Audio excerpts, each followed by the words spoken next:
जंगल में एक गीदड़ रहता था। वह बड़ा ही कंजूस था।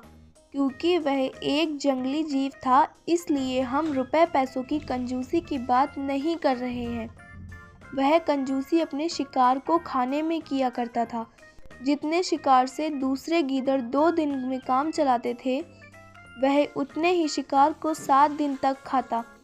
जैसे उसने एक खरगोश का शिकार किया, पहले दिन वह एक ही कान खाता, बाकी बचाकर रखता, दूसरे दिन दूसरा कान खाता।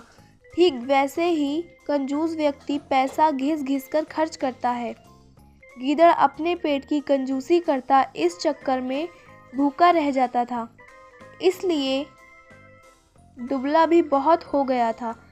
एक बार उसे एक मरा हुआ बारहसिंगा हिरण मिला। वह उसे खींचकर अपनी मांद में ले गया।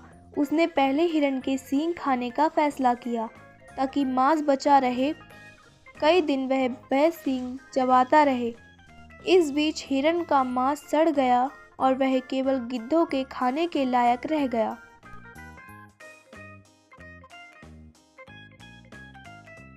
इस प्रकार मक्खीचूस गीदड़ हंसी का पात्र बनता। जब वह बाहर निकलता तो दूसरे जानवर उसका मरियल सा शरीर देखते और कहते, वह देखो, मक्खीचूस जा रहा है। पर वह परवाह न करते हुए, कंजूसों में यह आदत होती है कि कंजूसों की अपने घर में भी खिल्ली उड़ती है, पर वह उसे अनसुना कर देते हैं। उसी वन में एक शिकारी शिकार की तलाश में एक दिन आया। उसने एक सूअर को देखा और निशाना लगाकर तीर छोड़ा। तीर जंगली सूअर की कमर में बींधता हुआ शरीर में घुसा। क्रोधित सूअर शिकारी की ओर दौड़ा और उसने खच्च से अपने नुकीले दांत शिकारी के पेट में घोंप दिए। शिकारी और शिकार दोनों मर गए। तभी वहां मक्खीचूस गीदड़ आ निकला। वह खुशी से उछल पड़ा। शिकारी व सूअर का मांस को कम से कम 2 महीने चलाना है, उसने हिसाब लगाया। रोज थोड़ा थोड़ा खाऊंगा, वह बोला। तभी उसकी नज़र पास ही पड़े धनुष पर पड़ी।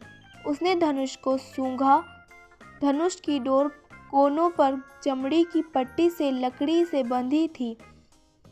उसने सोचा, आज तो इस चमड़ी की पट्टी को खाकर ही काम चलाऊंगा, मांस खर्च नहीं करूंगा, पूरा बचा लूंगा। ऐसा सोचकर वह धनुष का कोना मुंह में डाला, पट्टी काटने लगा। ज्यों ही पट्टी टूटी, डोर छूटी और धनुष की लकड़ी पट से सीधी हो गई। धनुष का कोना चटाक से गीदड़ के तालू में लगा और उसे चीरता हुआ उसकी नाक तोड़कर बाहर निकला। मक्खीचूस गीदड़ वहीं मर गया। शिक्षा: अधिक कंजूसी का परिणाम अच्छा नहीं होता है।